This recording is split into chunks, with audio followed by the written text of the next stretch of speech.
বলতো কি আমরা যে পূজা করি এটা আল্লাহ তাআলার ভালোবাসার জন্যই করি এবং তার নৈকট্য লাভের জন্য করি। তখন আল্লাহ তাআলা এই আয়াত নাযিল করেছেন, কুল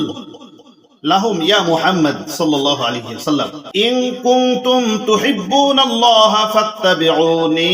ইউহিব্বুকুমুল্লাহ ওয়া ইয়াগফির লাকুম যুনুবাকুম আল্লাহু গফুরুর রহিম।